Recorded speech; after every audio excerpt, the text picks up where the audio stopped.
Hi everybody, I want to thank you for connecting with me today. You're either watching on YouTube or on Facebook, but either way, I really appreciate you giving me a few minutes of your day or your weekend to connect with us.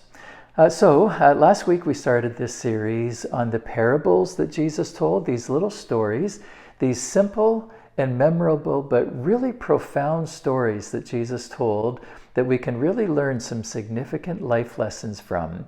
And today we're going to talk about this story that Jesus told about a farmer who scattered seed on 4 different kinds of soil. And really the central idea of this parable and of what we're going to talk about today, the central idea is our receptivity to what Jesus is saying to us. Receptivity to what Jesus is saying. That's kind of a key word for today. Let's jump right into it. So this parable, just quickly, is told in 3 Gospels, Matthew, Mark, and Luke.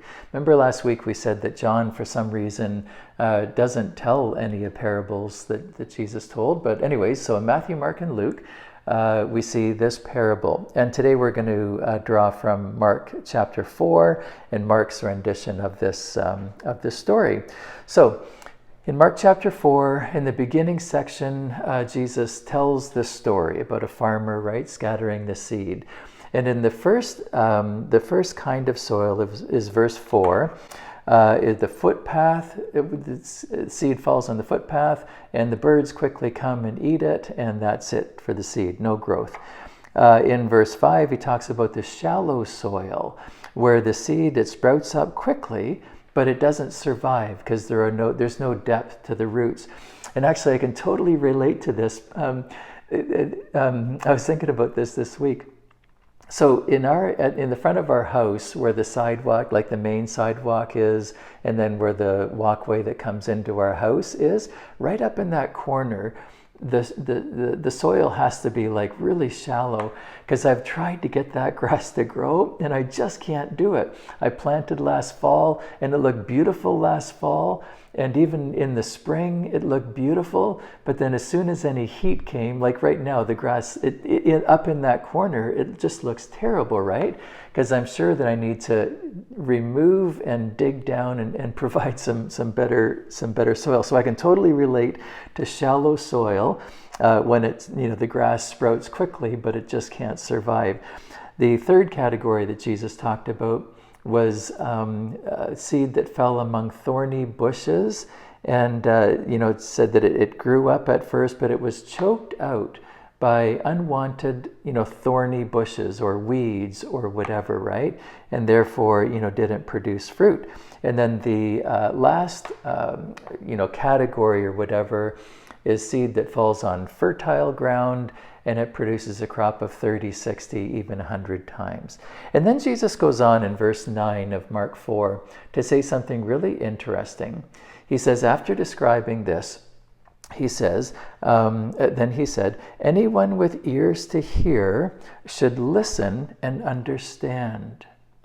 Anyone with ears to hear should listen and understand. And then in verse 10 of Mark 4, later when Jesus was alone with the 12 disciples and the others who were gathered around, they asked him what the parables meant. And it's interesting that they asked him what the parables, S plural, what the parables meant. And so really what they were saying is, Jesus, hey, what's the deal? Not just with this parable that you just told, but what's the deal with these parables? Like, why? In fact, Matthew chapter 13, in telling the exact same story, Matthew uses the word why. Verse 10, his disciples came to him and asked, why do you use parables when you talk to the people, right? So this is the question that we talked about last week quickly. And in verse 12 again, Jesus gives his reply. Listen, to those who listen to my teaching, more understanding will be given, and they will have an abundance of knowledge. But for those who are not listening, even what little understanding they have will be taken away from them.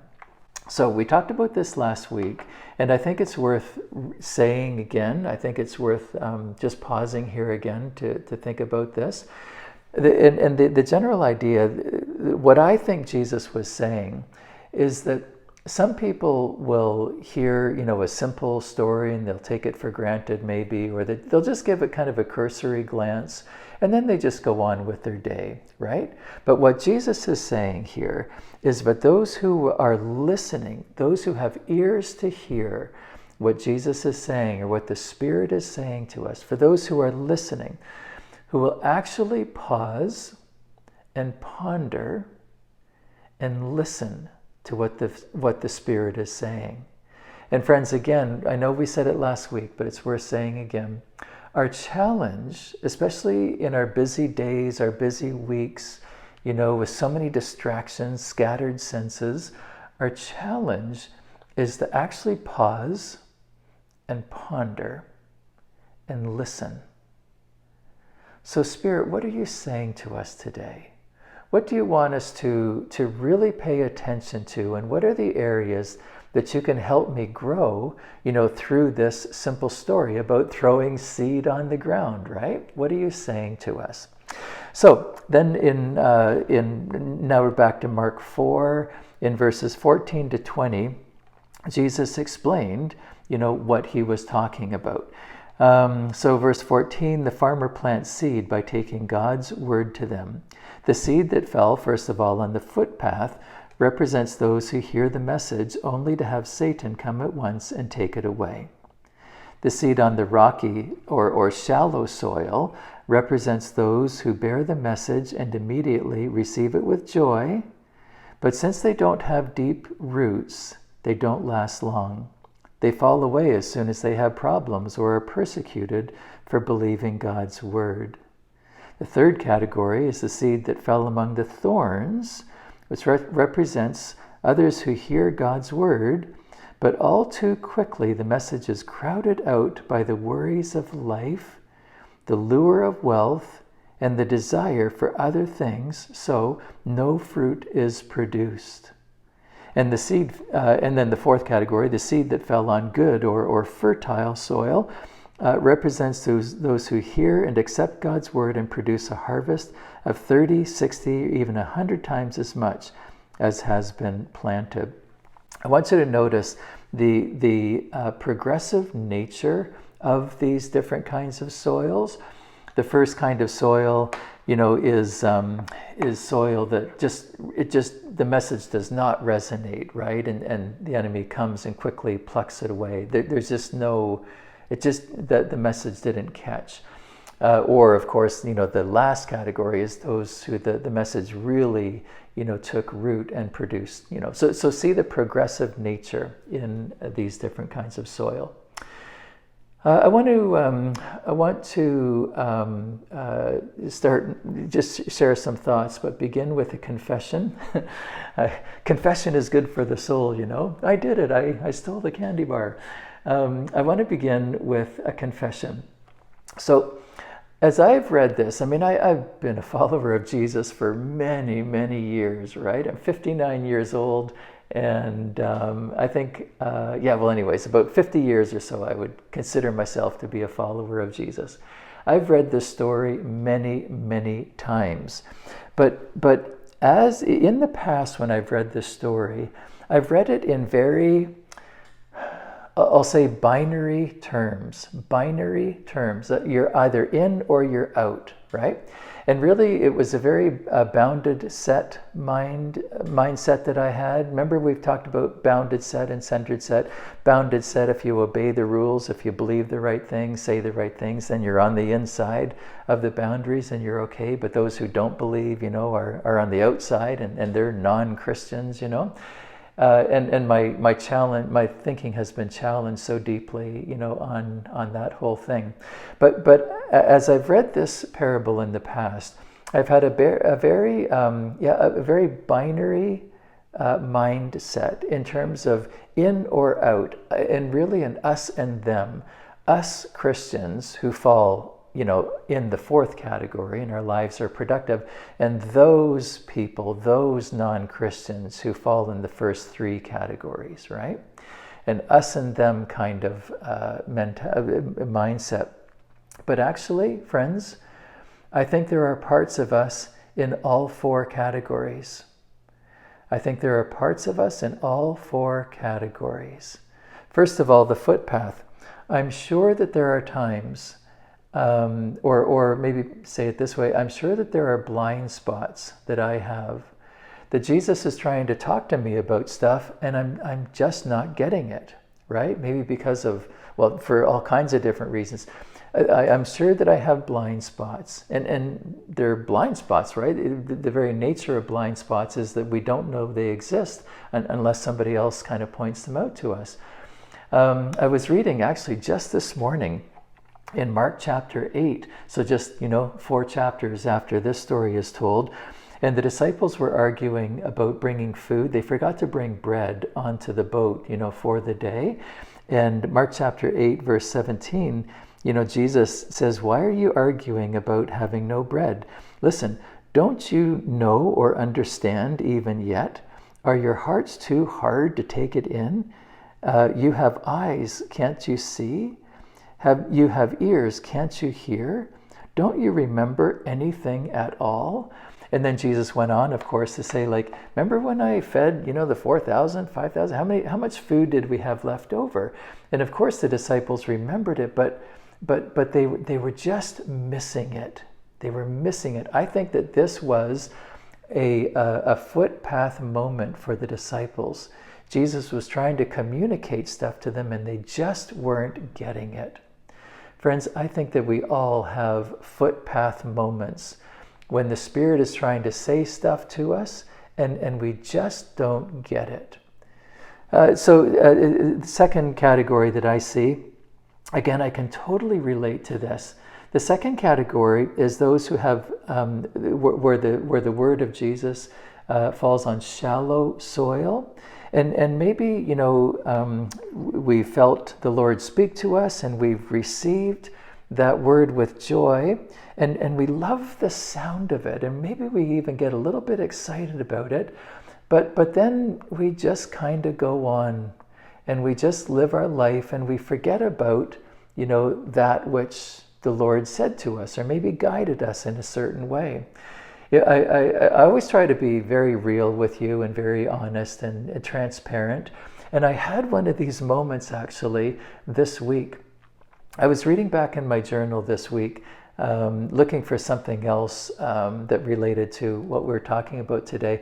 And I came across this, it was like a year ago, I think, if I remember right, that I wrote in my journal about something I felt the Lord was speaking to me, specifically about being very intentional about my quiet time with the Lord, and having a daily, a weekly, and a monthly, and even a quarterly rhythm, like a 3-month quarterly rhythm.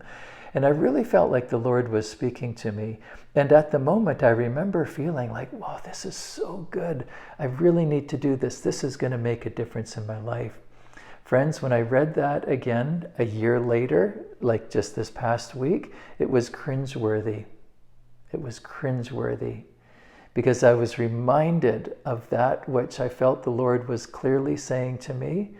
And then I just went on. And I guess maybe in this analogy, the root didn't take deep enough. And I just went on with life. And I kind of did it for a while, but it didn't take root and it didn't stick, right? So I can totally relate to this shallow soil analogy. Excuse me,